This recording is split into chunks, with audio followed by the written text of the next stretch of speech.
Hello दोस्तों, आप सभी का स्वागत है मेरे यूट्यूब चैनल BPM स्टडी में। दोस्तों, आज हम पढ़ने जा रहे हैं कक्षा 6वीं NCERT बुक की पाठ 1। तो आइए शुरू करते हैं। दोस्तों देखिए, पाठ 1 में है प्राकृत संख्या। कक्षा 6वीं NCERT बुक की पाठ 1 में है प्राकृत संख्या। दोस्तों, प्राकृत संख्या को हम प्राकृतिक संख्या भी कहते हैं। इसी प्राकृत संख्या को दोस्तों प्राकृतिक संख्या के नाम से भी जानते हैं। प्राकृत संख्या को ही प्राकृतिक संख्या कहते हैं दोस्तों, कंफ्यूजन मत होइएगा। और प्राकृतिक संख्या को अंग्रेजी में कहते हैं दोस्तों नेचुरल नंबर। अंग्रेजी में प्राकृत संख्या या प्राकृतिक संख्या को नेचुरल नंबर के नाम से जानते हैं दोस्तों। अब देखिए, प्राकृत संख्या होता क्या है। दोस्तों दैनिक जीवन में बहुत सारी वस्तुओं को गिनना पड़ता है। गिन के हमें बताना पड़ता है कि ये वस्तु इतनी है, ये वस्तु उतनी है। तो दोस्तों, जो प्रकृति में वस्तुओं को गिनने के लिए जिन संख्याओं का प्रयोग करते हैं, वही संख्या हमारा प्राकृत संख्या या प्राकृतिक संख्या या नेचुरल नंबर कहलाती है। कौन सी संख्या कहलाती है दोस्तों? जिन संख्याओं का उपयोग गणना करने के लिए, किसी वस्तु को गिनने के लिए करते हैं, वही हमारा प्राकृत संख्या या प्राकृतिक संख्या कहलाती है। जैसे 1, 2, 3, 4, 5, 6, 7, 8, 9, 10, 11 ये सब है। जो गिनती वाली संख्या होती है दोस्तों, वही प्राकृत संख्या कहलाती है। और प्राकृत संख्या के समूह को n से हम प्रदर्शित करते हैं। प्राकृत संख्याओं को दोस्तों n से प्रदर्शित करते हैं। पहले संख्या को हम n से के समूह को हम n से प्रदर्शित करते हैं। पहले n लिखेंगे, उसके बाद इक्वल करके प्राकृत संख्या को दर्शाया जाता है। चलिए आगे बढ़ते हैं और समझते हैं दोस्तों कि सबसे छोटी प्राकृत संख्या कौन सी है। दोस्तों, मैंने बताया कि प्राकृत संख्याओं को प्राकृत संख्याओं के समूह को n से प्रदर्शित करते हैं।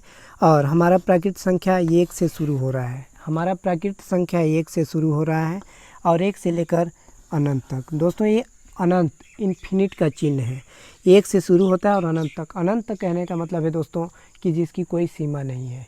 हम वैसे तो गिनती में 100 तक पढ़ते हैं। 100 के बाद अगर कोई वस्तु गिननी है हमें, तो 101, 102, 103 ऐसा गिनते हैं। अगर 1000 के बाद हमें कोई वस्तु गिननी है तो 1001, 1002 करके ऐसे लाखों, करोड़ों, अरबों, खरबों कितना भी हम काउंटिंग करते हैं दोस्तों। इसलिए जो है सबसे शुरू प्राकृत संख्या, तो यहाँ से पता चलता है हमको सबसे बड़ी या सबसे ज़्यादा प्राकृत संख्या कोई नहीं बता सकता। उसको हम ये कह सकते हैं कि अनंत, इन्फिनिट। ठीक है। तो दोस्तों, सबसे छोटी प्राकृत संख्या जो है क्या होती है? 1 होती है। हमारी सबसे छोटी प्राकृत संख्या 1 होती है। 1 इसलिए होती है दोस्तों क्योंकि प्राकृत संख्या 1 से शुरू होता है। 1 से शुरू होना मीन्स सबसे छोटा प्राकृत संख्या 1 है। और सबसे अधिक प्राकृत संख्या कोई भी नहीं बता सकता। आगे बढ़ते हैं दोस्तों। आपकी पाठ में प्रश्नावली 1 में, चलिए प्रश्नावली 1 में है दोस्तों, प्रश्न पहला, सबसे छोटी प्राकृत संख्या कौन सी है? ध्यान से देखिएगा दोस्तों, सबसे छोटी प्राकृत संख्या कौन सी है?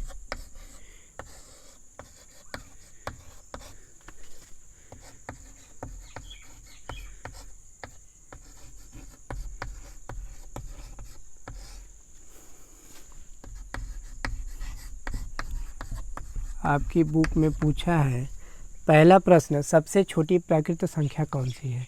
अभी मैंने बताया दोस्तों, सबसे छोटी प्राकृत संख्या कौन सी होगी? 1 होगी। सबसे छोटी प्राकृत संख्या 1 होने का कारण है दोस्तों कि गिनती वाली संख्याओं को प्राकृत संख्या कहते हैं और गिनती वाली संख्या जो है हमारा 1 से शुरू होता है, इसलिए सबसे छोटी प्राकृत संख्या 1 होती है। अगला प्रश्न है दोस्तों, 41,600 तथा 41,006 में कौन सी संख्या बड़ी है? देखिए दोस्तों 41,600 है ये और 41,006 ये है। इसमें से बताना है हमें कौन सी संख्या बड़ी है। कंपेयर कर सकते हैं दोस्तों। देखिए ये 41,600 और 41,006, 6 जो है वो 600 से कम है। इसको लिखेंगे दोस्तों 41,600 बड़ी है। ठीक है, अगला प्रश्न देखते हैं। अगला प्रश्न दिया है दोस्तों, उपयुक्त चिन्ह छोटा है, बड़ा है या बराबर है का प्रयोग कर खाली बॉक्सों में पूर्ति कीजिए। 45, 4 पर 5 45 लिखा हुआ है और यहाँ लिखा है 21, 2 पर 1 21। तो दोस्तों इन दोनों में हमें तुलना करना है। देखिए 21 से बड़ा है 45, है ना। गिनती जब हम पढ़ेंगे या गिनती लिखेंगे तो पहले 21 आएगा, उसके बाद 45 आता है। इसलिए 21 हमारा छोटा है और 45 बड़ा है, क्योंकि 21 के बाद आता है। तो क्या करेंगे, हम इसमें से बड़ा वाले चिन्ह को चूज कर लेंगे।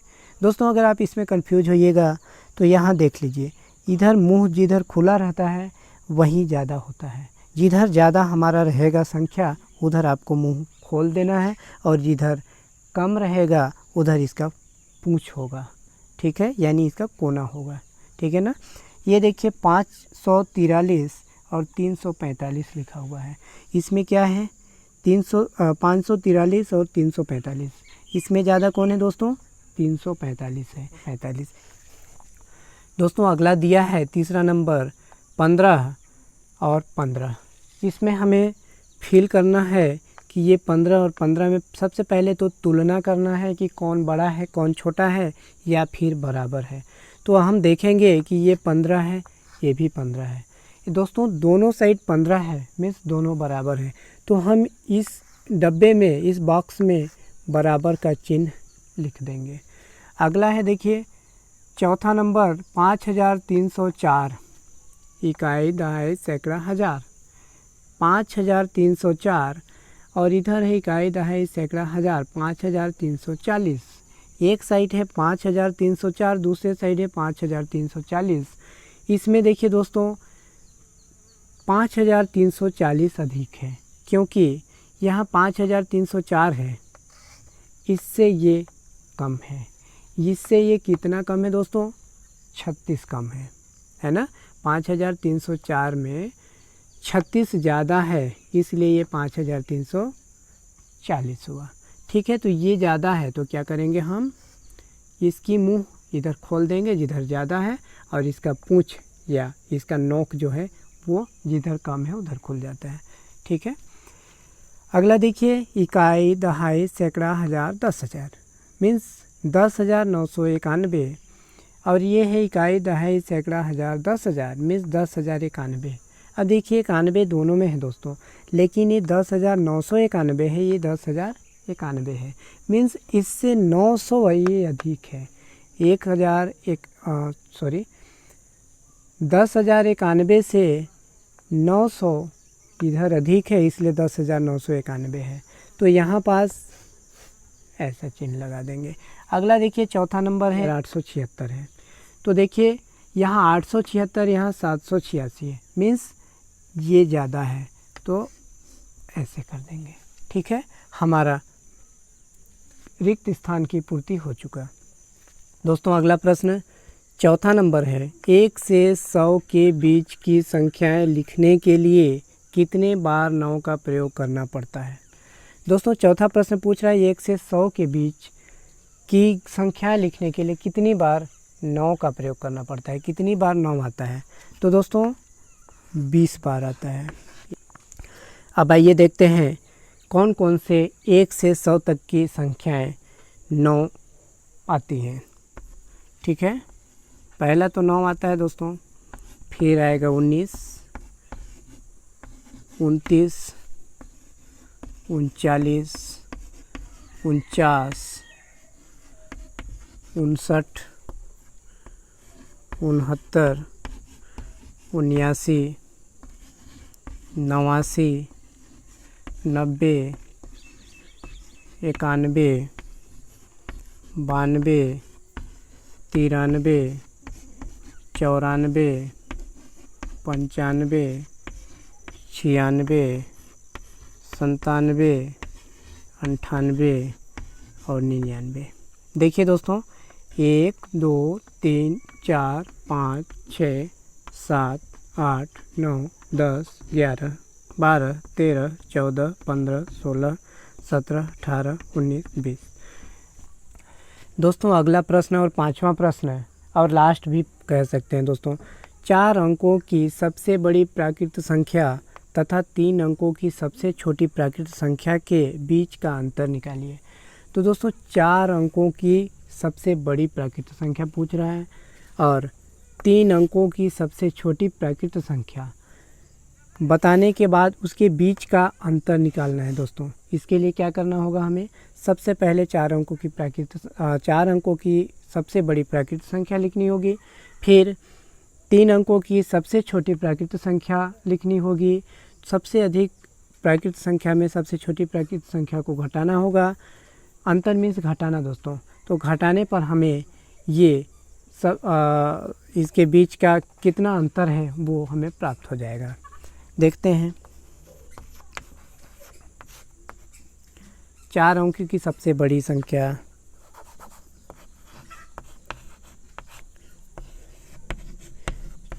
चार अंकों की सबसे बड़ी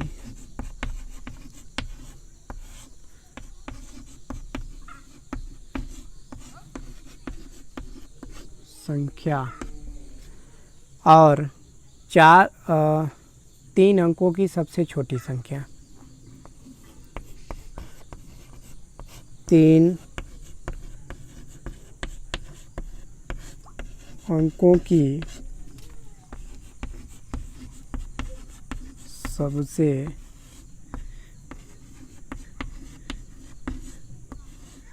छोटी संख्या। ठीक है, सबसे पहले 4 अंकों की सबसे बड़ी संख्या और 3 अंकों की सबसे छोटी संख्या हमें लिखना होगा, फिर घटाना होगा। 4 अंकों की सबसे बड़ी संख्या क्या होती है और 3 अंकों की सबसे छोटी संख्या क्या होती है, ये जानने के लिए थोड़ा सा मैं यहाँ पे बता देता हूँ। वैसे मेरा इसके बारे में अंकों की बड़ी संख्या, अंकों की छोटी संख्या और इकाई, दहाई, सैकड़ा, हज़ार, इसका अलग वीडियो है, आप चाहें तो जाकर सर्च करके देख सकते हैं। देखिए 4 अंकों की सबसे बड़ी संख्या, जब भी दोस्तों आपको बड़ी संख्या, सबसे बड़ी संख्या लिखनी हो तो 9 लिखेंगे। जैसे 1 अंकों की सबसे बड़ी संख्या 9 है। 2 अंकों की सबसे बड़ी संख्या 99 होगी, मीन्स 2 ठो 9। 3 अंकों की सबसे बड़ी संख्या पूछता है तो 3 ठो 9 लगा लीजिए, मतलब 999। 4 अंकों की सबसे बड़ी संख्या पूछता है दोस्तों तो 4 ठो 9 लगा लीजिए। सबसे बड़ी संख्या अगर पूछे तो 9 9 लगाते जाइए, जितने भी अंक का पूछता है उतना 9 करते जाइए। और अगर सबसे छोटी संख्या पूछता है तब आप 1 लगाइए। जैसे 1 अंकों की सबसे छोटी संख्या 1 है। अब 2 अंकों की सबसे छोटी संख्या अगर पूछा जाए तो 1 लगाइए, अभी तक ये 1 अंक है, 1 लगाइए और इकाई की ओर 0 बढ़ा दीजिए। 2 अंकों की सबसे छोटी संख्या हो गई। 3 अंकों की सबसे छोटी संख्या पूछ रहा है तो 1 लगाइए और इकाई की ओर 2 शून्य बढ़ाते जाइए, 100, बस। ठीक है, चलिए 4 अंकों की सबसे बड़ी संख्या 4 ठो 9 में हमको अंतर बताना है, इसलिए घटाना पड़ेगा, घटाव का चिन्ह। और 3 अंकों की सबसे छोटी संख्या क्या होगी, 100 होगी। चलिए इसमें हम घटाते हैं। 9 में शून्य घटाएंगे तो 9 बचेगा, और 9 में शून्य घटाएंगे तो 9 बचेगा। 9 में 1 घटाएंगे तो 8 बचेगा, और 9 में कुछ नहीं है नीचे तो 9, मतलब 9899। इन दोनों के बीच का अंतर क्या है दोस्तों, 9899। ठीक है, तो ये वीडियो कैसा लगा आपको, आप हमें कमेंट करके बताइएगा। ये वीडियो अगर आपको अच्छा लगता है तो आप चैनल को सब्सक्राइब कर सकते हैं।